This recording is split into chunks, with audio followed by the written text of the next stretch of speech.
buenos días. Díganme si se escucha así. ¿Está bien? Bárbaro. Bueno, en principio, por supuesto, muchas gracias por la invitación, por la convocatoria.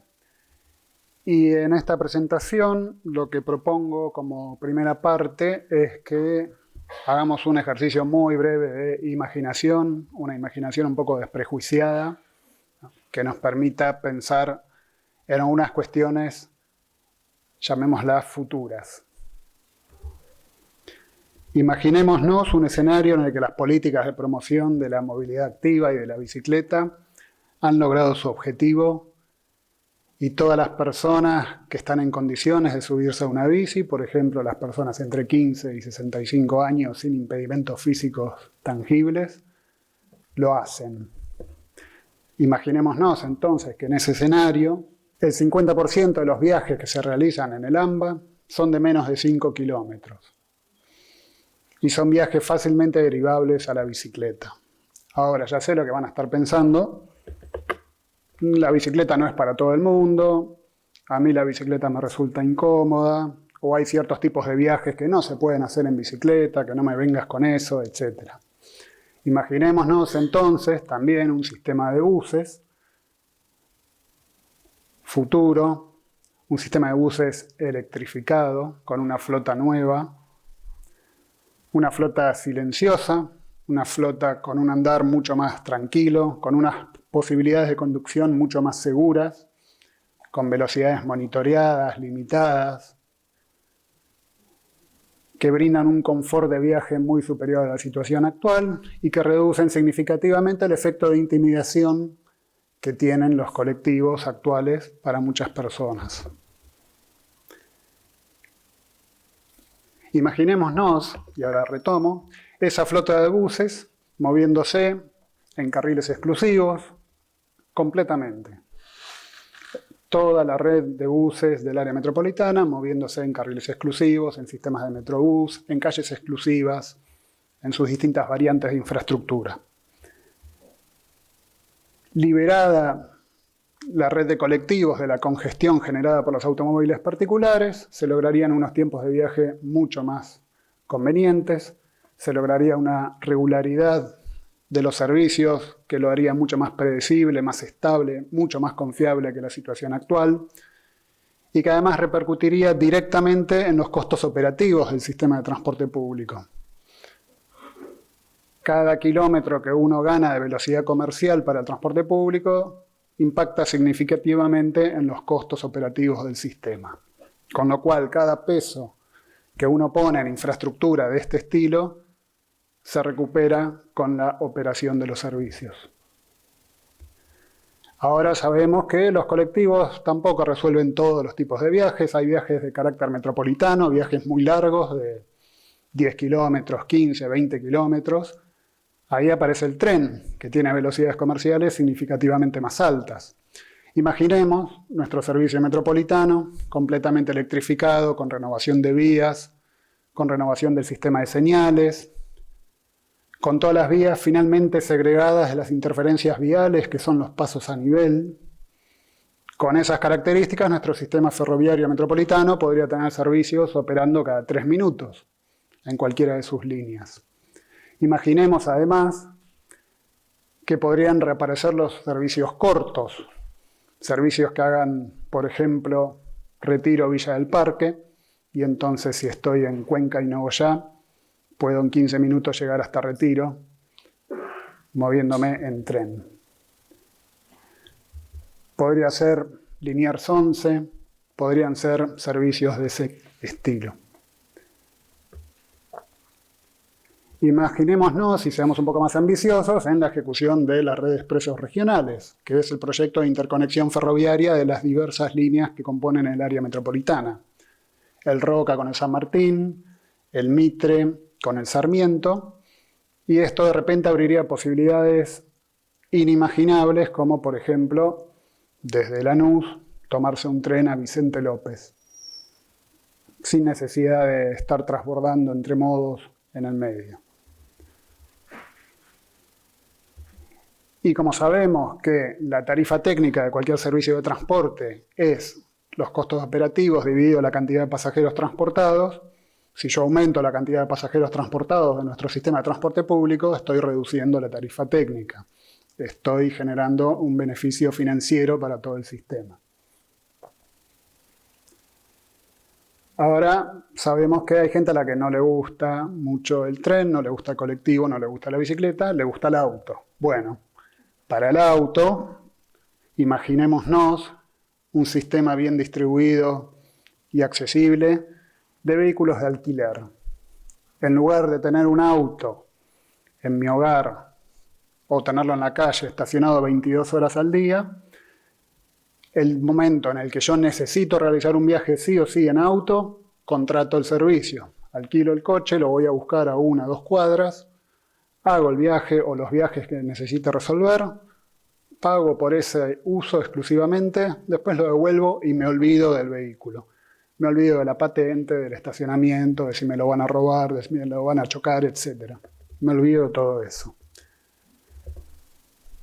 Un esquema así también le permitiría a muchos hogares realmente ahorrar una parte significativa de sus ingresos, porque ya no tendrían que estar asumiendo un montón de costos asociados a la tenencia de vehículos.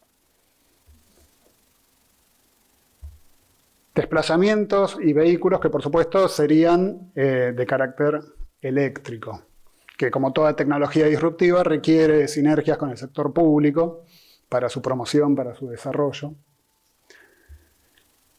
Y lo más interesante, quizás, imagínense, con ese sistema de transporte que les mencioné, con esas características, reducía la tenencia de vehículos particulares, de repente la presión de espacios de estacionamiento en la vía pública irían decreciendo paulatinamente y las calles que tradicionalmente y durante muchas décadas estuvieron asignadas casi exclusivamente a los vehículos podrían ser recuperadas por las personas. Y la gran mayoría de las ciudades, de las calles de Buenos Aires podrían tener esta configuración. Más superficie absorbente, equipamiento urbano, arboleda, vegetación, naturaleza, muchos de los elementos que se mencionaron en charlas previas. El 47% del espacio público de la ciudad de Buenos Aires es calzada. Imagínense las oportunidades que hay ahí para mejorar un poco ese uso.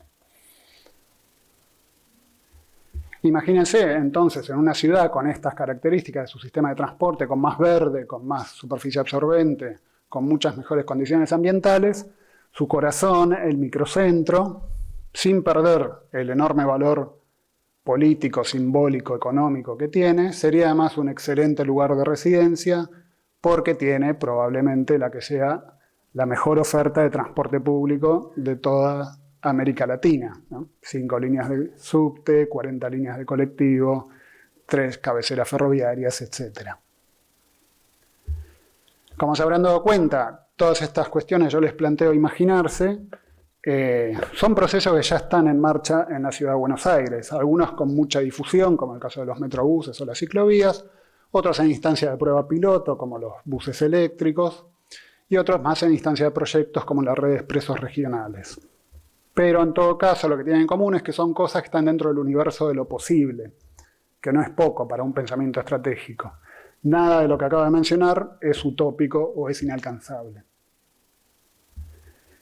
Me parece también importante, para entender movilidad del siglo XXI, referir brevemente a entonces qué fue la movilidad del siglo XX a la cual tenemos que responder. Y quería aprovechar porque dentro de poco se van a cumplir 100 años de la publicación del Plan Noel, que quizás algunos lo conozcan. Si no lo conocen, se los recomiendo porque es un documento maravilloso que se publicó en 1925, llamado Proyecto Orgánico para la Urbanización del Municipio, y que proponía para la ciudad, con los paradigmas de entonces, un montón de intervenciones y proyectos que hoy uno los mira y resultan maravillosos en muchos aspectos. Y algo interesante referido a movilidad que tenía este Plan Noel era que entendían perfectamente que la movilidad estaba asociada a la idea del paseo y que desplazarse por la ciudad de Buenos Aires tenía que ser una experiencia ambientalmente rica, tenía que ser una experiencia motivadora.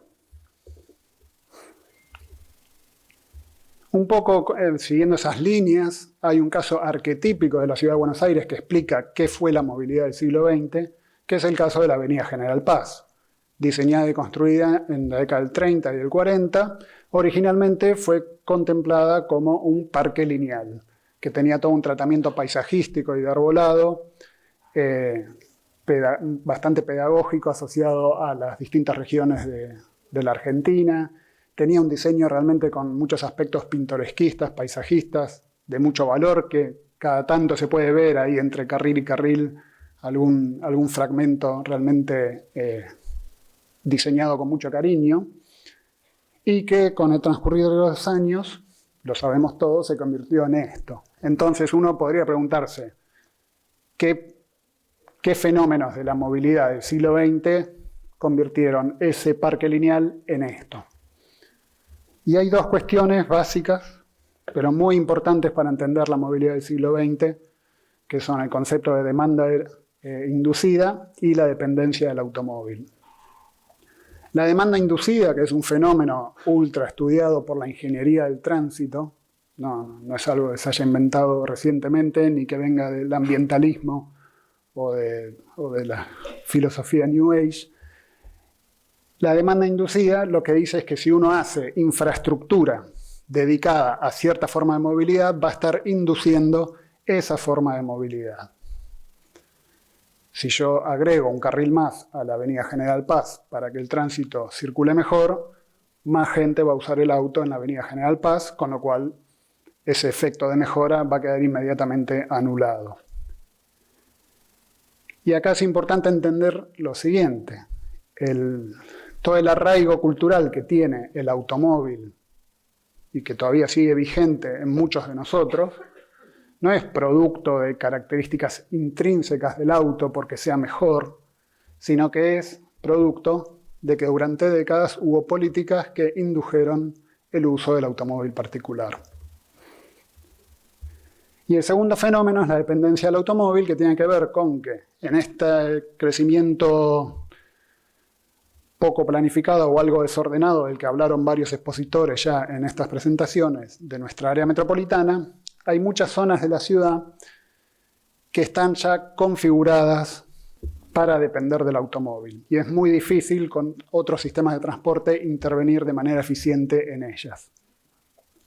En general, esas características tienen que ver con una poca o escasa mixtura de uso y con una baja densidad. Entonces, la movilidad del siglo XXI tiene que ser una movilidad con propuestas que respondan a esas problemáticas de la movilidad del siglo XX. La movilidad del siglo XXI responde a 4 principios básicos. La promoción de la movilidad activa, esto es la tracción a sangre humana más específicamente, caminar, andar en bicicleta. La promoción del transporte público, que por supuesto es mucho más eficiente en términos de transporte de pasajeros y consumo energético, consumo de espacio, etc. El desincentivo del uso del automóvil particular, así como hacer infraestructura que promueva cierto modo de transporte, induce el uso de ese modo de transporte. Hacer políticas que desincentiven el uso de ciertos modos de transporte va a producir que se use menos ese modo de transporte. Y el desarrollo urbano orientado al transporte sustentable. Quiere decir que no podemos permitir que se siga construyendo ciudad o crecimiento urbano que dependa del automóvil, que responda a esas lógicas que les mencioné antes. Con esto lo que quiero decir, me parece también muy importante, es que la movilidad sustentable es algo que uno puede defender tanto desde un discurso social referido a la importancia del acceso a los servicios, del acceso de la población a las oportunidades, etc. Es algo que uno puede sostener desde un discurso ambiental referido a los gases de efecto invernadero, consumo de combustibles fósiles, etc.